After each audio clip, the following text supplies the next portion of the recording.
Temoris, buenas tardes. Julio, buenas tardes. Bueno, nada más aprovecho para felicitarte por tu intervención en la mañanera hace casi una semana. Fue muy seria, muy bien documentada, muy firme y muy valiente también, Julio. Oye. Ay, se cortó tantito ahí. O sea, tenga la computadora bien. ¿Perdón? A ver. Sí, escuché tus palabras, que mucho te agradezco respecto a mi participación del pasado miércoles, y luego creo que ibas a preguntar algo. No, es que yo tengo un problema cuando transmito contigo, porque desde la vez pasada como que salgo chueco. Entonces, mira, así está horizontal, pero tengo que ponerlo así para no salir chueco. Pero bueno, ya veremos qué pasa. No bueno. Sé si a Arturo y a Arnoldo les pasa algo parecido. Ahorita vemos. Gracias por tus palabras, muy amables. Guanajuato jamás sale chueco. No, ¿cómo crees? Ahí sí la guanajuatización de la República es... Estamos chuecos todo el tiempo, ya no lo notamos. Gracias, Temoris. Arnoldo Cuellar, buenas tardes. Hola, ¿qué tal? A lo mejor es el Zoom que tiene ahí una cosa para hacer eso que tú dices de darle la vuelta o no en los ajustes, Temoris, pero bueno, estamos aprendiendo todos. Un gusto, como siempre, estar aquí. Saludos a los contertulios, como bien los define Arturo. Y Julio, pues también muy bien. Qué gusto. Que ya no hace mucha falta comentar el tema, estaba muy comentado en la semana, pero creo que fue un muy buen ejercicio el que tú llevaste a cabo ese día. Muchas gracias, Arnoldo. Arturo Rodríguez, buenas tardes. Buenas tardes, pues ya no me dejan margen, estimado Julio, pues, Arnoldo y Temoris, para pues el comentario correspondiente a pues esa determinación que tuviste para defender tu trabajo. Yo creo que los periodistas debemos defender, y ha sido un ejemplo, creo que para muchos, el hecho de no conformarse uno con la descalificación arbitraria y pues ir en defensa de nuestro trabajo y de nuestros datos y de nuestra información, que fue lo que tú hiciste la semana pasada, y bueno, había tenido oportunidad de comentártelo en mensaje y quizás en las redes sociales, pero no de manera directa, así que pues vaya este comentario de reconocimiento a tu Muchas trabajo. Gracias, Arturo, muy amable. Muy Además, amable. En cancha ajena. En cancha ajena, sí, de visitante. Sí. Que debería de valer 2 goles por 1. No es cierto. Eso es en el fútbol. Muy bien, pues muchas gracias por sus palabras. Y bueno, vamos a iniciar esta mesa de periodistas. Arnoldo Cuellar, vamos comenzando contigo. ¿Qué opinas sobre lo que ha sucedido con la muy esperada consulta popular que se realizó este domingo? Por favor, tu opinión sobre los resultados, las consecuencias, las expectativas, por favor. Creo que sí es importante darle vuelta a ese tema, reflexionar sobre ese tema, todavía mucho, Julio. Aquí lo dijimos muchas veces, creo que coincidimos, iba a ser una consulta con poca asistencia en vista de todas las circunstancias y con una abrumador manifestación de apoyo a esta cosa rara que es enjuiciar el pasado sin saber bien cómo, ¿no? Yo creo que fue un buen ejercicio. Yo valoro ese entercamiento de López Obrador, que luego quizás fallan detalles finos para que lo llevemos a la práctica correctamente, pero es la primera consulta que tenemos de esta magnitud y hecha de forma oficial. En México no hay un gran historial de participación electoral. El INE y el IFE anteriormente se han regodeado mucho en esta historia de que han construido la democracia en México. Yo digo que no hay mucha gracia en suplir a la Comisión Federal Electoral de Bartlett, basta ser sencillamente decente, o de los anteriores secretarios de Gobernación, ¿no? No tenía mucho chiste, y menos con el presupuesto que les dieron. Además hay que reconocer que Bartlett tenía muchas cosas que hacer, ¿no? Hacer fraudes electorales, perseguir perredistas, pelear su propia sucesión presidencial y periodistas y todo. Y aparte organizaba elecciones. El IFE solo organiza elecciones. El colmo sería que no las hicieran limpia, sin ratón loco y sin operaciones de ese tipo. Pero no ha ido más allá en el sentido de incentivar una participación democrática más profunda. Tenemos altas tasas de abstencionismo y no se diga en las elecciones intermedias donde esto cae terriblemente. En esta centralización de la política, el INE no le ha puesto cuidado a los organismos electorales locales, a los OPLES, que antes estaban en manos de los gobernadores y que ahora al federalizarse siguen siendo rehenes de grupos de interés local. Donde hay gobiernos priistas, el OPLE tiene una marcada influencia del PRI, y en donde hay gobiernos panistas igualmente lo es del PAN, y estas designaciones se negocian en mesas donde participan los consejeros que tienen conexiones con los partidos políticos. Entonces, con todo ese historial, ¿por qué íbamos a esperar que la gente se volcara en las urnas en una consulta? Ya ves, ya te están hablando del INE para decir que por favor... ¿Eh? Y no sé cómo diablos interrumpir esto, pero... A ver, con calma, con calma. Y si es del INE o si es Lorenzo Córdoba, pues de una vez aprovechamos y que nos dé una entrevista colectiva. Es una compañera periodista que no sabe que estamos en la mesa. Bueno. Ya. Muy bien. Bueno,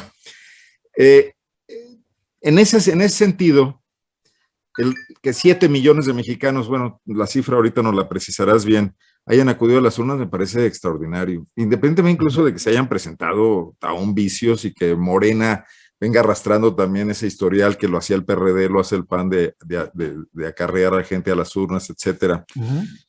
Es el inicio, ojalá esto se normalice, ojalá podamos ir a consultas sobre otros temas más trascendentes, quizás más de futuro, pero sí tenemos que inaugurar ese historial, el INE tiene que ser capaz de hacerlo y tendría que ser, en lugar de estos ensayos que de repente quieren hacer de cómo motivar a la gente para que participe, sin duda algunos buenos como las elecciones para niños, etcétera, yo creo que lo mejor de ir a elecciones es hacerlo, es practicarlas y es generar una democracia participativa.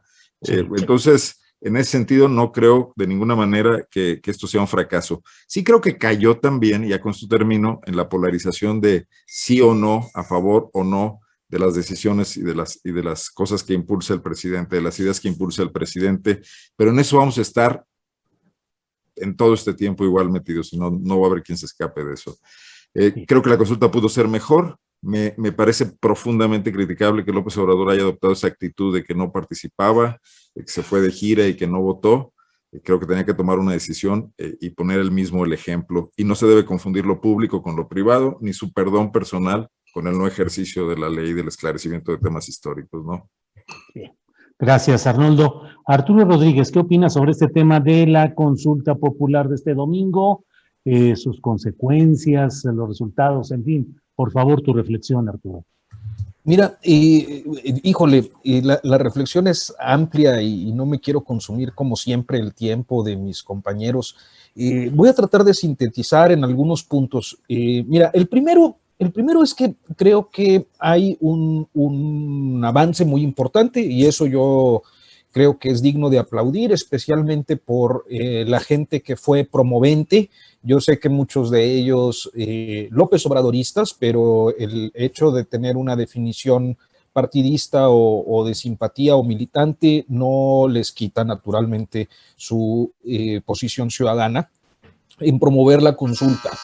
El segundo es los diferentes grupos de ciudadanos que decidieron difundirla, como inclusive algunos muy críticos al López Obradorismo, como el caso del Ejército Zapatista, el caso de algunos colectivos de víctimas, incluido Javier Sicilia, que bueno, pues ha sido señalado como un opositor a la actual administración, aunque no sé si lo sea en sentido estricto, pero bueno, así se juega ahora, ¿no? A favor o en contra. Y que estuvieron de acuerdo con la consulta. Entonces, me parece que ese esfuerzo ciudadano, sea de unos cuantos, sea de 7 millones, que no es tampoco una cantidad despreciable de participación, nos coloca frente a un avance importante en la construcción de la democracia. Las democracias nunca son perfectas, ¿no? Las democracias se construyen vez con vez.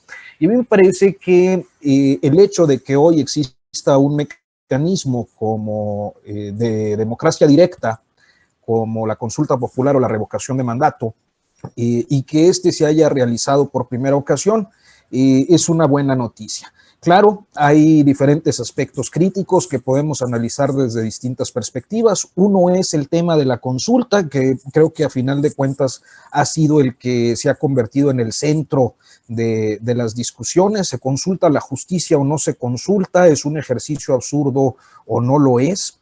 Y yo siempre estuve en la posición, como hasta el momento, de que la justicia no se consulta, pero pues al final mi opinión en ese sentido es irrelevante, porque los ministros de la Corte decidieron por mayoría que sí era procedente, el ejercicio se realizó,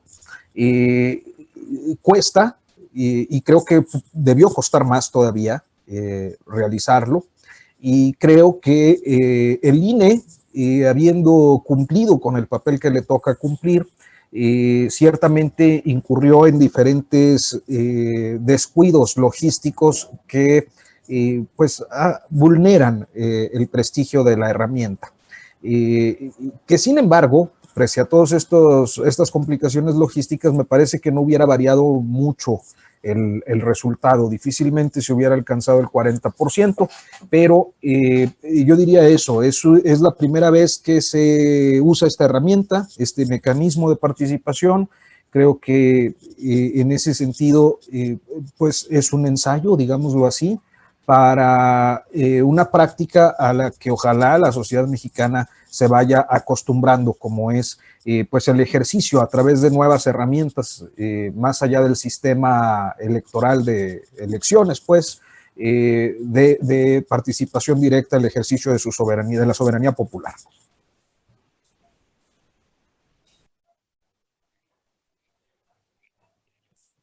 Ya estamos bien. Gracias, Arturo. Temoris, ¿qué opinas sobre este tema de la consulta popular dominical? Por favor, hay una amplitud de ángulos desde los cuales se puede abordar. Por favor, dinos tu opinión, Temoris Greco. Bueno, lo primero es que me gustaría reconocer el esfuerzo que se dieron las personas, que hicieron las personas que impulsaron la consulta y de aquellos millones, 7 millones más o menos, que acudieron a votar, ¿no? Ellos lo hicieron en un ejercicio político de responsabilidad. Y lo digo también porque hace un momento una persona me decía que bueno, que a tirios y troyanos les están dando, ¿no? Y a mí me parece que si alguien ha cometido errores aquí, no es quien responde a una convocatoria que en esencia es justa y que se toma la molestia de ir a las urnas a ir a votar. Yo creo que hay, bueno, o sea, primero que nada, comentar, ¿no? Felicitarlos a ellos por haber acudido. En segundo lugar, yo creo que esto va a servir para que todo el mundo, o sea, para medirle el agua a los camotes al tema de las consultas. Llevar a 40, al 40% del padrón a las urnas es algo que no se puede hacer fácilmente. Y si alguien realmente va a impulsar una consulta sobre algún otro tema y no quiere hacer ridículo, va a tener que tomar en cuenta esto. Si, por ejemplo, pensemos en la consulta de revocación del mandato de marzo. Aquí yo creo que a la oposición se le abrieron dos opciones, porque si creen que pueden ganar, pues entonces llamarán a votar con todo. Pero si tienen miedo y sienten que Andrés Manuel va a lograr una revalidación de su mandato, entonces tienen la otra opción, que es decirle a la gente no vayan a votar, o simplemente hacerse patos, quedarse en casa y apostar por el fracaso de la consulta de revocación de mandato. De manera que el presidente no obtiene, o sea, no es, su mandato no es revocado, pero tampoco es revalidado y se queda en una situación que lo hace pues vulnerable a algunos ataques. No es que no vaya a poder seguir gobernando, pero sí podrá ser utilizado como munición política en su contra. Me parece que queda claro que cuando deba llamarse a una consulta, debe haber un consenso entre las fuerzas políticas de que eso es algo que merece la pena ser preguntado. porque como digo, o sea, con niveles de abstención tan altos como los que tenemos, que en junio llegó a 52%, ya fue considerado un éxito para elecciones intermedias, es fácil sabotear estos procesos, es fácil evitar que lleguen al 40%. Y entonces se convierten en tiempos perdidos, se convierten en cientos de millones de pesos perdidos y también en temas desechados. Entonces, me parece que ahí hay una lección para todos y pues sobre todo, insisto, en serio, me parece que incluso quienes no estén de acuerdo con la consulta, deberían por lo menos reconocer el valor y el esfuerzo de quienes sí se lo tomaron en serio y acudieron a dirimir diferencias como se debe hacer en democracia, en las urnas. Gracias, Temoris. Arnoldo Cuellar, Temoris nos da pie para entrar al siguiente tema de esta agenda de democracia participativa. La próxima, el 6 de marzo, puede ser que se realice un ejercicio sobre la revocación de mandato al presidente de la República y en algunos casos donde se promoviera también y las circunstancias fueran propicias, pudiera hacerse también con gobernadores de los estados o con la jefatura del gobierno. Con fiscales. ¿Perdón? Con fiscales, por ejemplo. Con fiscales, imagínate, nada más si se hiciera con fiscales en Guanajuato habría fiesta. Pero, ¿qué opinas, Arnoldo, de esta entrada a esta nueva etapa que sería la búsqueda de la revocación o la confirmación del presidente de la República? Mira, creo que todos estamos tratando, bueno, es nuestra chamba y así estamos acostumbrados a descifrar a López Obrador, ¿no? Y a veces creo que queremos interpretarlo como los políticos tradicionales que hemos tenido, que más o menos traían todo calculado y que si no, no se arriesgaban. Yo ya estoy pensando seriamente que López Obrador se está tirando a la alberca para aprender a nadar, que a veces se lanza provocadoramente a ver qué pasa sin tener todo previsto y a ver qué olas se levantan y cómo va a improvisar y cómo va a reaccionar. Y está resultando muy interesante. Decía Temoris, llegar a consultas por consensos de los partidos políticos o de las fuerzas políticas. En este país, cada vez que hablamos de consenso de fuerzas políticas, llegamos a una situación mafiosa de reparto de prebendas y de reparto de ventajas y de acuerdos para no poner en riesgo nada. Así han sido las sucesivas reformas políticas, reformas al INE, reformas económicas, bueno, en el colmo de los colmos de pactar reformas estratégicas pagando sobornos, ¿no? Y yo creo que no es el caso. Yo creo que esta vez López Obrador sí está aventando temas en los que ni siquiera él trae el gobierno. Por supuesto que no lo trae, porque no tiene controlado a su partido político, porque su establecimiento geográfico con el que quiso establecer una base, que son los superdelegados, pues tampoco está funcionando y se ve muy claramente el desempeño de cada uno de ellos en los estados por los rangos de votación que tuvo la pasada consulta, pero no deja de estar moviendo a lo que estábamos acostumbrados en el viejo sistema político. Me parece a mí que con una intención de que lo que le siga no sea igual y no haya posibilidades de retroceso. Y en ese camino todo queda abierto. No podemos ni siquiera prever qué es lo que pueda pasar.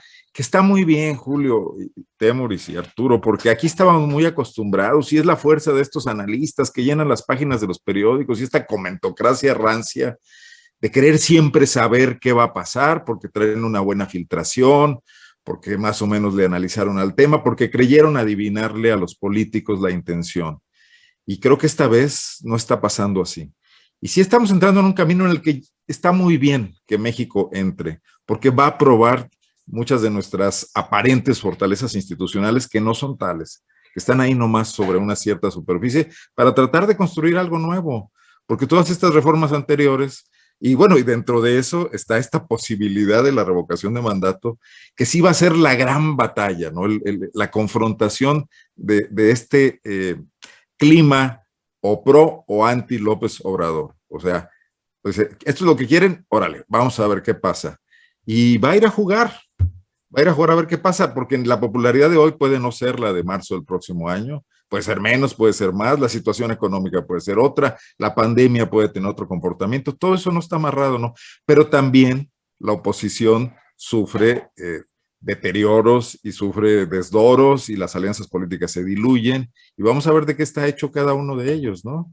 Los gobernadores también se debilitan, llegan al final de sus mandatos, entran otros nuevos. Entonces es un escenario en completo movimiento en el que más vale ser ahora sí historiador que profeta y ir viendo el día a día, ¿no? Muy bien, Arnoldo.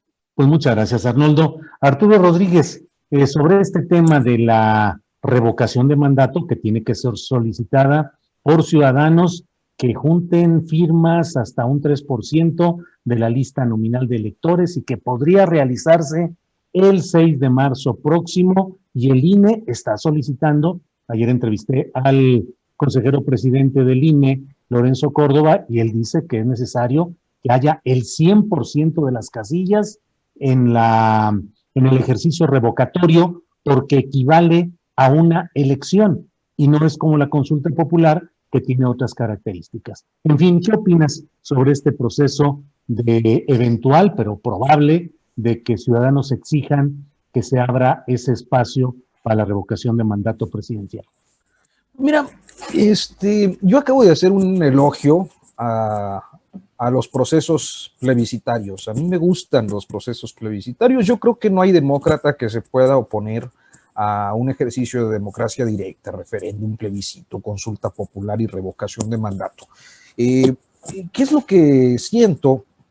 En principio, creo que, bueno, algunos ciudadanos podrían hacer esa solicitud, especialmente aquellos que tengan inconformidad con el actual gobierno o aquellos que quieran formar parte de un juego presidencial por ir a una consulta en la que creo que el resultado es bastante predecible. Es decir, me parece que no se debe abusar tampoco de los procesos plebiscitarios.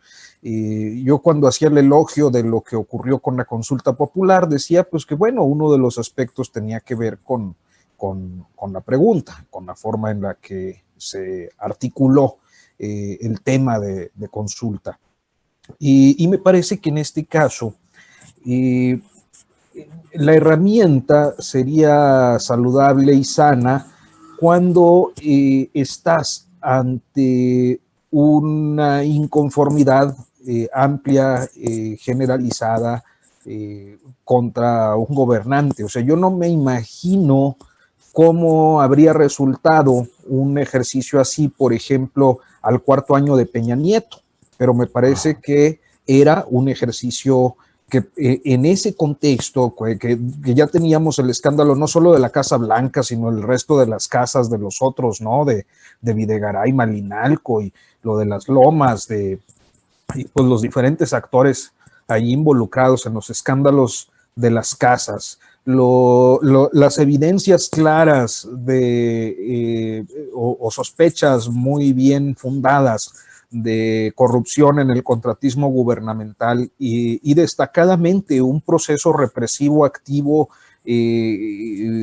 muy generalizado, enderezado en contra de quienes se oponían justamente a los grandes negocios que implicaban pues todos los proyectos extractivistas y especialmente los de infraestructura energética, hidráulica, carretera, etcétera, y que estaban siendo sometidos a un proceso represivo de manera muy destacada en el sector educativo, que tuvo como sus peores episodios lo ocurrido con los estudiantes de Ayotzinapa.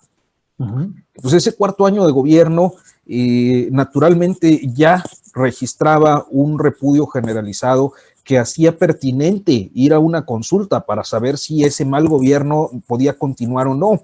Pero en este caso me parece que hay un apoyo muy mayoritario a un presidente junto a una cultura política ciudadana que apuesta naturalmente por un tema de estabilidad a una estabilidad política.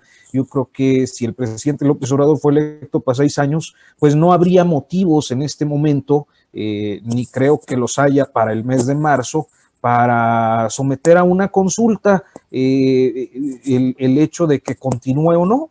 Yo creo que debe continuar sin más. Y sería ocioso ir a otra consulta plebiscitaria que tendría otra vez un costo mucho más elevado que el de la consulta popular del domingo, para confirmar lo que ya sabemos, que tiene un respaldo mayoritario. Ese sería mi punto de vista. Es decir, no hay que abusar tampoco de los mecanismos plebiscitarios. Creo que deben ser usados, pero deben ser usados en aquellos casos en los que auténticamente es necesario que la democracia directa opere sobre reformas, sobre obras, sobre acciones de gobierno, y naturalmente sobre permanencia de gobernantes, pero creo que en casos muy específicos.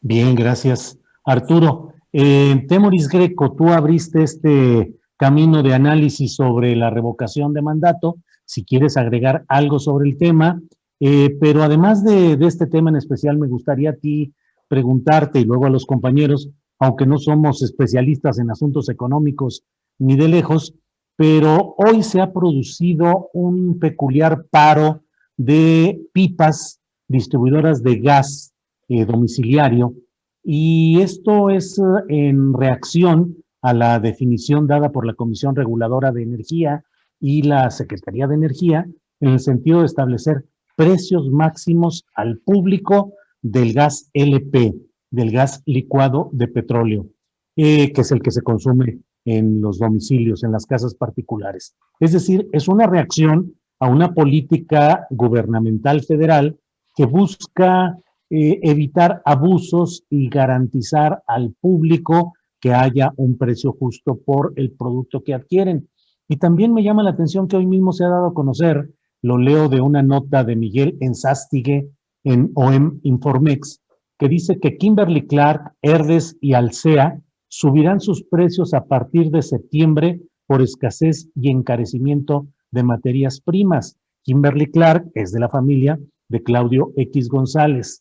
Frente a eso, Temoris, ¿crees que hay ya las reacciones de grupos empresariales y económicos tratando de crear turbulencias que afecten socialmente a este gobierno federal, o que son resultado de ajustes del mercado y de procesos naturales de acomodo de precios? Mira, en cuanto a la revocación de mandato, me parece un instrumento peligroso en las condiciones de la democracia que tenemos. Porque, por ejemplo, en el caso de Andrés Manuel López Obrador, es un presidente excepcional desde Miguel de la Madrid de 1982. No habíamos tenido un presidente que fuera electo con un respaldo tan grande. O sea, debemos considerarlo como garbanzo a libra. No hay ninguna garantía de que el siguiente presidente o presidenta sea electo con un porcentaje tan grande, que en el caso de Andrés Manuel fue el 53%.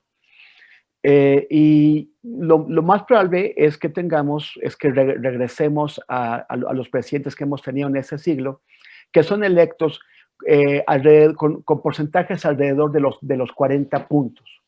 Y si tú tienes 40 puntos, eso significa que hay 60 puntos de los votantes que sí participaron en contra y que pueden ser manipulados o llevados. O sea, los perdedores pueden rehusarse a perder y llevarte a una consulta revocatoria.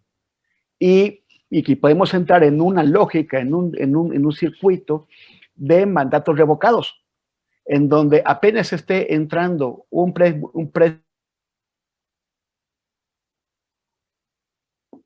los perdedores son 2 o 3 que perdieron porque estaban separados, pero se pueden juntar en el esfuerzo de sacar al que acaba de llegar a la silla y echarle a perder su sexenio. Por un lado, es peligroso.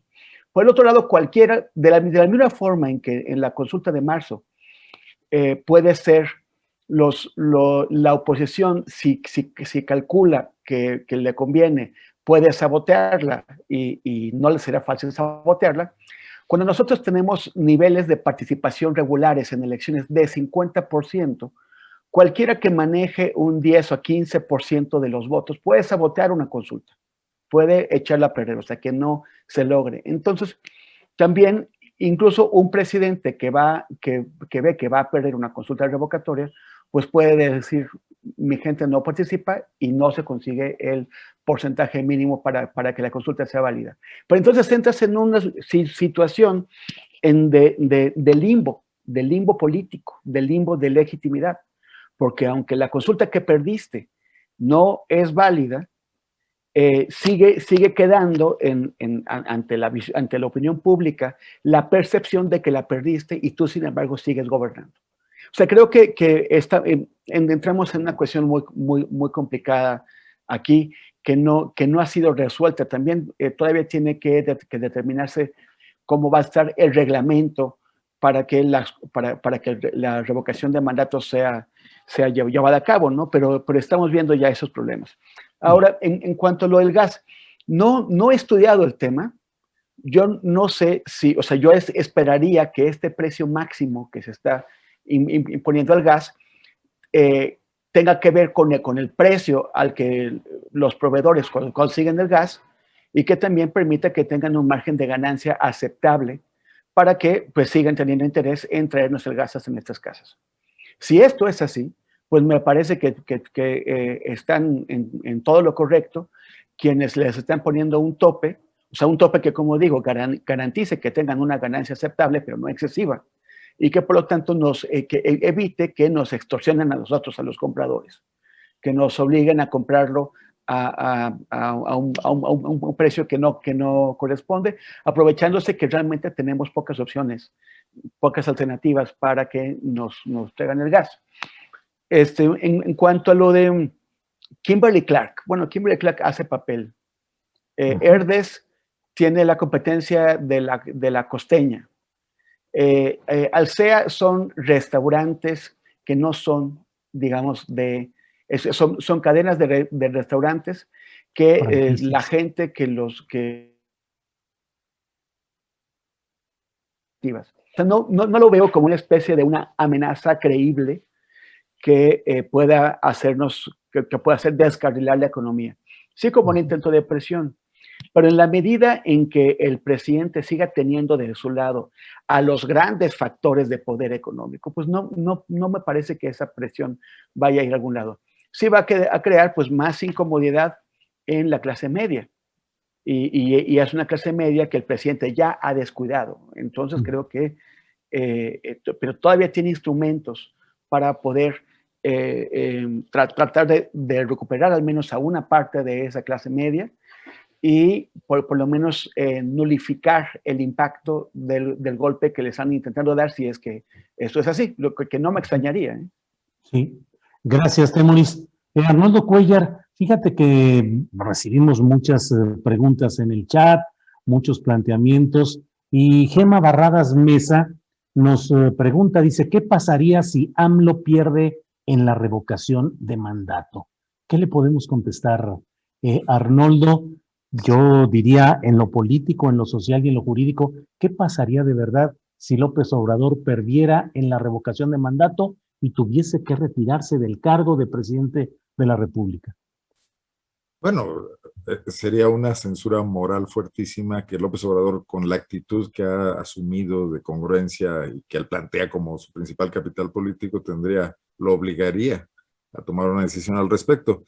No sé, aquí habría que ver a los expertos más duchos en temas parlamentarios, en temas jurídicos, que procede, entiendo pues que entrarían las cámaras ante una renuncia, porque no sería otra cosa, él tendría que presentar una renuncia a alguna cuestión por el estilo, no está previsto otro mecanismo, pero bueno, sí entraríamos en barrena, en una situación inédita, complicada, que este país no ha vivido y que puede generar un gran caos, pero yo creo que estamos metidos en un gran caos que no queremos ver. Yo creo que de todas formas las fuerzas políticas han dejado de representar a grandes sectores de población y están representando intereses muy particulares. Y una situación de este tipo obligaría a reformular muchas cosas. López Obrador plantea la revocación de mandato como el culmen, digamos, de esta democracia plebiscitaria. pero eso siente un precedente. Otros presidentes probablemente no quieran ir a probar esa situación, pero sin embargo no podrán tomar grandes decisiones, tipo el FOBAPROA, tipo la reforma energética, sin estar obligados a pasar mínimamente por una consulta. Yo pienso que ese es el precedente que sí se podría sentar, ¿no? Recortarle al presidencialismo esa capacidad que ha tenido de construir mayorías en las cámaras artificiales en base a prebendas, en base a recursos legales e ilegales, en base a presiones a los gobernadores, etcétera, y obligar a consultar al resto de la población.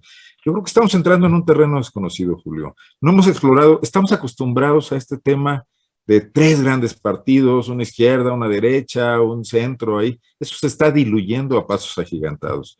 No estamos lejos de escenarios como el que hemos visto en países de Sudamérica como Perú, ¿no? Que de pronto esas fuerzas políticas no logren esto que hoy se logró bajo el aglutinamiento de los grandes intereses empresariales para ir a una gran confrontación con el líder al que ellos llaman populista y que pudieran fragmentarse y presentarse una gran cantidad de candidatos, lo cual también nos obligaría a algo que este país se ha resistido sistemáticamente, su clase política más que nadie, que es la segunda vuelta, ¿no? Que podría solucionar muchos de estos problemas. Nos hace falta una reforma política de gran calado, pero no se va a dar con estas fuerzas políticas, con estos consensos mafiosos, insisto en ellos, en los que es experto, por ejemplo, un político como Ricardo Monreal, ¿no? Que vienen de toda esa tradición, desde luego en el PAN y en el PRI, muchísimos más, ¿no? Ese PRI cada vez más diluido, ¿no? Pero pues es el terreno al que hoy tendremos también que aprender a analizar y a revisar, fuera de esta actitud del periodismo mexicano de ser simple correa de transmisión o recadero de grupos políticos que nos sientan en cafés y nos platican su versión de la realidad, sin esa capacidad real para ir más allá de esto y para ver también qué piensa la gente, ¿no? Que creo que es la mayor ganancia que pudiera dar un ejercicio continuado de este tipo de consultas, ¿no? En los estados. Desde luego este país está muy regionalizado. Hay cosas que son importantes en el norte y no lo son en el sur o en el centro. También habría que pensar en consultas sobre ese tipo de cosas, ¿no? Guanajuato.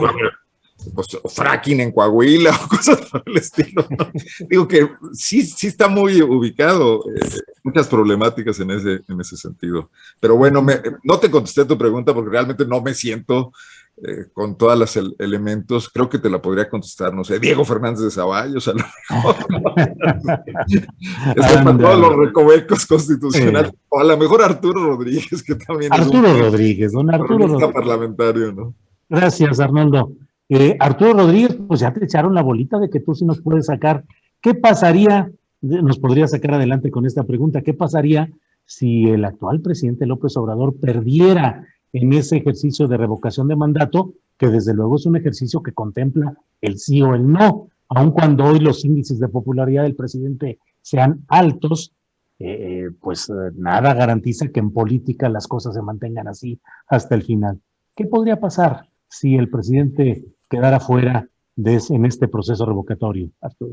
Bueno, yo no, o para ser honesto, desconozco si ya existe una previsión constitucional al respecto. No ha sido un objeto que particularmente yo haya estudiado. Hasta donde recuerdo, no, pero puede ser que algo haya cambiado después de la reforma del 19. Supongo que el legislativo tendría en sus manos la posibilidad de designar un interinato o bien hacer un precipitado cierre de administración para convocar a nuevas elecciones, algo por el estilo, que pueden ser las opciones más o menos viables. Creo que tampoco son fórmulas tan difíciles, excepto que no estoy convencido de que estén previstas. Creo que no habría nuevas elecciones, ¿no, Arturo? Por eso serían los 2 primeros años del mandato ante falta absoluta del presidente, por lo menos así es en el caso de los gobernadores. Sí, en el caso de los gobernadores sí, pero yo no creo que en el caso de los presidentes yo no tengo...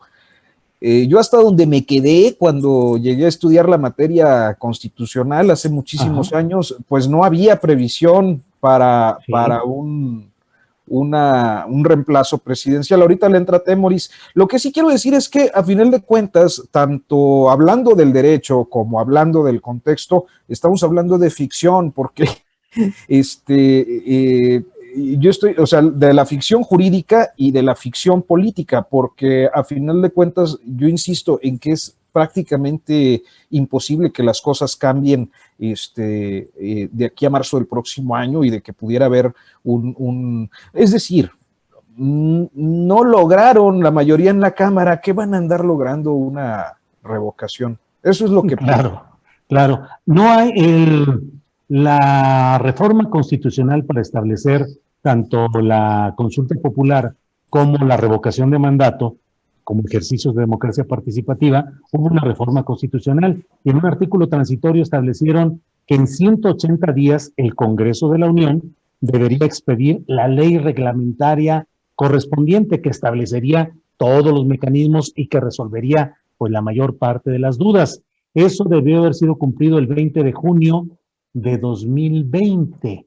Así es que está con más de un año de retraso el Congreso de la Unión en la emisión de esa ley reglamentaria de la revocación de mandato que Ricardo Monreal anunció el mismo día de la consulta pública este domingo, anunció que está preparando una propuesta, una iniciativa para ese tipo de ley reglamentaria de la revocación de mandato. En lo que hasta hoy está establecido, se establece que la sustitución del presidente de la República en caso de revocación de mandato sería a cargo del presidente del Senado. Así lo dice, pero no hay nadie que ejerza realmente la función de presidente del Senado. Puede haber presidente de la mesa directiva de la Comisión Permanente del Congreso de la Unión si no está en periodo ordinario el Congreso. Y si está en periodo ordinario, pues hay presidente de la mesa directiva de la Cámara de Diputados y presidente de la Cámara de Diputados de los senadores. Y ellos tendrían que convocar, tendrían que elegir a un sustituto que cubriera el tramo final ya sin elecciones, sino designado por el propio Congreso. Veamos qué es lo que se defina en la ley reglamentaria, que debe estar pues muy rápido, porque ya quienes quieran impulsar esa solicitud de revocación de mandato tienen que empezarlo ya en noviembre para que se junten las firmas y puedan ser analizadas y validadas. Temoris, ¿querías agregar algo a todo este tema? Lo que dijiste hace un momento, o sea, básicamente, o sea, ¿cuál es el procedimiento ya previsto? Que no sé si el reglamento que se emita podría alterar de alguna forma, pero sí, o sea, la pelota queda en el Congreso y vamos a ver ahí, o sea, porque pues en principio la Corte tiene una mayoría, pero esa mayoría va a funcionar igual si el presidente, si el pueblo vota en contra del presidente, van a respetar de la misma forma las fuerzas que integran esa mayoría a Andrés Manuel. Resistirá Marcelo Ebrard la tentación de manejar a sus diputados de Morena y a sus diputados del Verde para imponer él a alguien. Claro. Monreal buscará alguna alianza con el PRI, con el PRD, acaso hasta con el PAN, o sea, entraríamos en un momento, en un periodo de inestabilidad que yo no creo que la oposición quiera, o la gente más racional de la oposición, porque siempre vas a tener un Pedro Ferriz enloquecido por ahí. Pero sí entraríamos en un periodo de inestabilidad, de recomposición urgente de alianzas, que quién sabe a dónde nos llevaría. Yo no sé si le harían caso a Andrés Manuel así tal cual. Bien, gracias, Temoris. Arnoldo Cuellar, ¿crees que este INE con Lorenzo Córdoba como consejero presidente y con Ciro Murayama como su principal asesor vayan a salir indemnes de esta tempestad creada en torno a la baja participación en la consulta popular de este domingo, que seguirán adelante y que ellos se encargarán de ese proceso tan delicado de la revocación de mandato? ¿O crees que las presiones y el intento de derrocarlos o de removerlos va a ser incesante y acaso productivo acaso logren removerlos. ¿Qué opinas, Arnoldo? Me gustaría enfocarnos en algo que yo he venido diciendo aquí constantemente, que es que este INE, y no solo es Lorenzo, sino también sus antecesores, ha medrado mucho con su supuesta eficacia. O sea, ha llegado el momento en que de pronto nos han vendido casi que es la única institución mexicana, digamos, de clase mundial, ¿no? Que son altamente confiables, que lo hacen todo muy bien, que por eso se merecen los altos sueldos que tienen. Y han creado ahí un grupo cerrado, una secta, o sea, han logrado negociar, se retroalimentan mucho. Hoy encuentras a los funcionarios de muchos niveles del INE que pasan a los tribunales electorales o a los soples locales, van y vienen, ya son un servicio civil de carrera muy privilegiado, que ha medrado en la enorme historia negra de la falta de democracia en México, pero que no son de ninguna manera el Tribunal Electoral de Costa Rica, ni mucho menos, y se aprovechan. No deja de ser una forma corrupta esta situación de pretendernos vender esa historia de que ellos lograron darle credibilidad y transparencia a las elecciones mexicanas y ya están situados en un Olimpo del que nadie los puede mover. Yo digo que tienen muchísimas asignaturas pendientes y que después de resolver el tema de que no hubiera votos falsos en las urnas, que más o menos lo resolvieron, seguía el gran tema del financiamiento electoral, donde no solo no han mejorado ni un ápice, han empeorado sistemáticamente. Cuando empezó el IFE, el dinero negro en las elecciones todavía provenía de los gobiernos y de los contratistas. Hoy proviene probablemente en muchos casos y en muchas regiones del país del crimen organizado. Y no se han dado a la tarea de establecer alianzas con el sistema bancario, con Hacienda, con la Unidad de Inteligencia Financiera, etcétera, para tratar de transparentar eso. Y me parece una absoluta burla que una elección que tiene un tope, por ejemplo, Guanajuato, 50 millones de pesos la elección de gobernador, en realidad cueste 500 y que el partido que menos invierte ande rozando los 50 en el tope de campaña, ¿no? Los partidos chiquitos, que los otros se gasten dinerales de todas partes. Bueno, Enrique Peña Nieto construyó parte de su popularidad como gobernador del Estado de México financiando campañas en otros estados y los políticos de Guanajuato hacían peregrinaciones a Toluca para regresar con maletas de dinero para trabajar en las elecciones. Y el INE, bien, gracias. Entonces, y con el envío de mapaches electorales, además, Arnoldo, también costaban dinero. Sí, así es. Entonces, el INE tiene su propia crisis en un país de múltiples crisis. Por eso me parece inmoral y deshonesto esa pretensión de situarse por encima de todo lo demás y decir, allá los diputados corruptos y los policías corruptos y nosotros somos los de cuello blanco. No, están metidos en lo mismo y dependen de los mismos factores de poder. Van y negocian a las cámaras también sus nombramientos y sus designaciones y establecen compromisos que luego cumplen a lo largo de sus larguísimas encomiendas y de sus posibilidades de ratificación y de reelección, ¿no? Sí. Entonces, López Obrador no yerra cuando enfoca sus baterías y ve quiénes los defienden, pues parte de lo mismo. Bueno, es el grupo Nexos, que llegaron a ser un grupo intelectual importante en este país hasta antes de Salinas de Gortari, porque ahí entraron a la cooptación y bye, ¿no? Ya estaban metidos en lo mismo que habían criticado por años, como decía José Emilio Pacheco, ¿no? Eran todo lo que criticaban a los 20 años. Entonces, ¿van a sobrevivir este embate de López Obrador? No lo sé de cierto, porque el presidente luego deja vivos a muchos de los que les pone el ojo, y aquí para muestra el fiscal Samarripa, que por cierto está en las noticias el día de hoy por un reportaje de Mexicanos contra la Corrupción, que al rato comentamos, que está siendo investigado un empresario cercano a él. Pero bueno, tendrán que echar mano de otros recursos políticos, pero también tendrían que plantearse cómo se reformula. Y la misma situación que está afectando a los partidos, a esa oposición que no encuentra vías de salida para establecer una alternativa a lo que ellos ven como un peligro para México, para el México por lo menos que ellos representaban, ciertamente con todos los defectos que pueda tener el López Obradorismo, los va a arrastrar también a este INE. Vamos a tener que entrar a poner en duda todo, Julio, y no precisamente porque López Obrador lo diga, ¿no? Creo que otros sectores también tendríamos algo que decir, o muchos en todo el país, ¿no? Gracias, Arnoldo. Son las 2 de la tarde con 53 minutos. Hago dos anuncios. Uno, nuestro anuncio ya casi de rutina, ya es así el establecido. Nos desmonetizó YouTube cuando estábamos entrevistando al vocero de los comuneros de Ostula, Michoacán.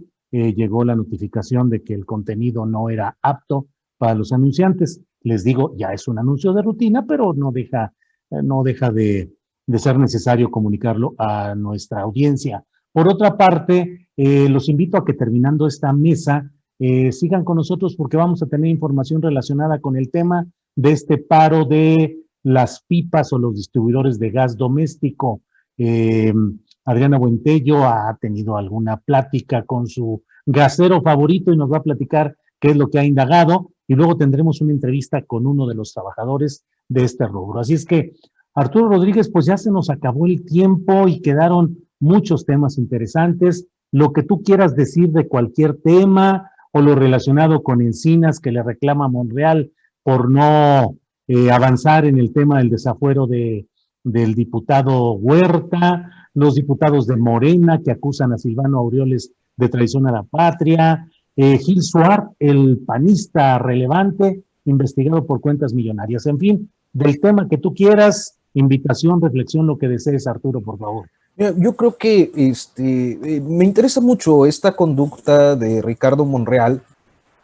Hay que decirlo, la dirigencia de Morena, que encabeza Mario Delgado, los diputados de Morena en la Cámara de Diputados, y me parece que en general el morenismo había tenido un consenso muy claro en relación a Huerta y Toledo.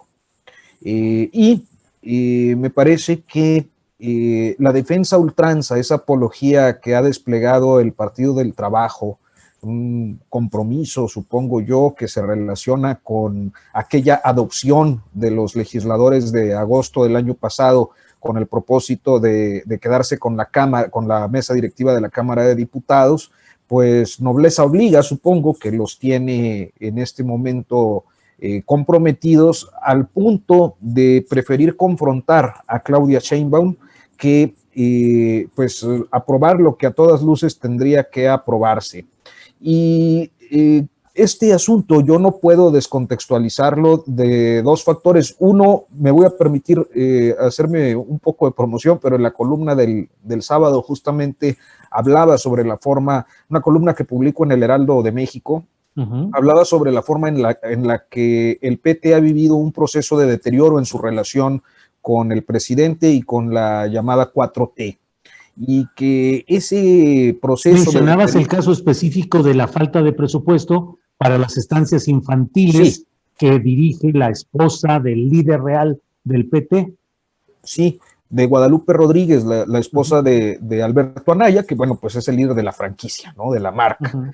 Sí. Y que, bueno, pues estamos hablando de alrededor de 800 millones de pesos anuales que les canceló, además, declaradamente el presidente, ¿no? Cuando dijo, si estamos cancelando lo de las estancias infantiles, pues aunque los del PT son muy cercanos, también a ellos les vamos a cancelar, y esto ha provocado una serie de desencuentros que se han ido profundizando en otros momentos por otros temas, y creo que uno de esos fue el de la mesa directiva de septiembre, y luego el reparto de candidaturas en marzo.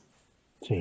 Que no los dejó conformes. Entonces, es un momento interesante porque yo no logro desvincular eso de la necesidad de Ricardo Monreal por ir construyendo una vía de escape con un partido que le sea más o menos afín, y que en este caso me parece que hacerle el favor al PT de suspender el desafuero, de bloquear o obstaculizar el desafuero de Toledo, y con eso también el del violador de niños Huerta, pues nos encontramos frente a un ardid político, una vez más, de Ricardo Monreal, que yo creo que en el morenismo se va a leer de manera muy crítica. Bien, gracias, Arturo. Temoris Greco, en esta parte final del programa, tu reflexión sobre el tema que desees, de los que planteé antes con Arturo, o lo que tú desees plantear, por favor, Temoris. Bueno, regresando un poco al tema de la consulta, es el cinismo de los expresidentes, ¿no? Que fue resumido de manera muy elocuente, muy como comediante que siempre ha querido ser, por Vicente Fox, que hizo este tweet en donde se pone a sí mismo y a Peña Nieto y a Calderón bailando al son de una canción que yo creo que es de los años 90, que dice You Can't Touch This. O sea, no nos puedes tocar. Y es como muy divertido, se siente muy feliz, porque básicamente son los impunes celebrando su impunidad. Y con todo descaro, ¿no? O sea, sabemos que el rey del descaro en este país es Ricardo Salinas Pliego, pero hay otros que compiten por el segundo lugar desesperadamente, y Vicente Fox es uno de ellos. Entonces yo creo que ese meme que sacó Fox, ese meme animado con música, debería motivar a la gente para exigir, o sea, para recordar que las leyes no están para ser votadas, están para ser cumplidas. Y la justicia se tiene que aplicar sí o sí. No hacen falta consultas para ello. Y que todos aquellos delitos que no han prescrito tienen que ser perseguidos y castigados. Y si para ello hace falta remover al fiscal flojo, Gers Manero, pues que lo remuevan. Y aquellos delitos que no han prescrito, puede haber otros medios, otras formas legales para al menos establecer la verdad sobre lo que ocurrió, la verdad que nos puede ayudar también a entender los procesos, a tomar decisiones en el futuro, aplicar a que están delinquidos. El resultado de la consulta no puede detener la exigencia ciudadana de justicia. Fue un despropósito esta consulta, desde mi punto de vista, fue un error, pero el fondo de ella tiene que subsistir, que es que todos aquellos que han destrozado el país durante los 30 años anteriores a que Andrés Manuel llegara a la presidencia, tienen que ser llamados a cuentas. Bien. Muchas gracias, Temoris. Añadiría que a mí me echó a perder la canción, que la verdad me traía muy bonitos recuerdos porque estaba de moda y yo trabajaba de taquero en ese tiempo, y siempre sonaba, entonces es como que lo asocio siempre a taquitos norteños. ¿De qué eran los taquitos que hacías, Arturo? De bistec con tortillita en manteca de puerco. Hoy sigue desfasado. Hasta salivé, perdón. Muy bien, Arturo. Muchas gracias. Arnoldo Cuellar, tu última reflexión ya para cerrar este programa, por favor, Arnoldo. Embono un poco lo que dice Temoris Que no sea gastronómica la reflexión, no nos vayas a presumir platillos guanajuatenses, ¿eh? A estas horas no, por favor. El tema de la Fiscalía creo que es relevante, de la Fiscalía General de la República. No sé, el presidente le tiene gran confianza a Gers Manero, por su historia, porque se conocen, porque trabajó con él, etcétera. Pero la verdad es que por edad, por muchas cuestiones, no quiero discriminar a nadie por su edad, pero por sus resultados, la Fiscalía está dejando mucho que desear. Hoy la Fiscalía General de la República no forma parte de la Cuarta Transformación en ningún sentido. Lo he comentado yo, lo comenté en la mañanera, está plagada de funcionarios que provienen del sexenio de Enrique Peña Nieto, del sexenio de Vicente Fox, del sexenio de Felipe Calderón.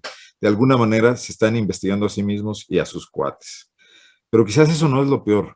Lo peor es que en cada estado de la República las delegaciones están hechas pedazos, sometidas a la corrupción y a intereses locales muy concretos y con la puerta abierta a la penetración del crimen organizado de cualquier clase de intereses. ¿Cómo puedes pretender moralizar la vida pública del país, luchar contra la humanidad, cuando tu principal instrumento en ese sentido es totalmente inservible? Había que pensar muy seriamente ahí, pero además yo creo que las fuerzas políticas en general no están en desacuerdo, porque las fuerzas políticas, ese ente vago y ambiguo, se sumó un poco al tema de fiscalía que sirva, de la autonomía, etcétera. Creo que se verían muy mal oponiéndose a que hubiera una reforma profunda. En el caso de Guanajuato, por ejemplo, y no se van a escapar, ¿verdad?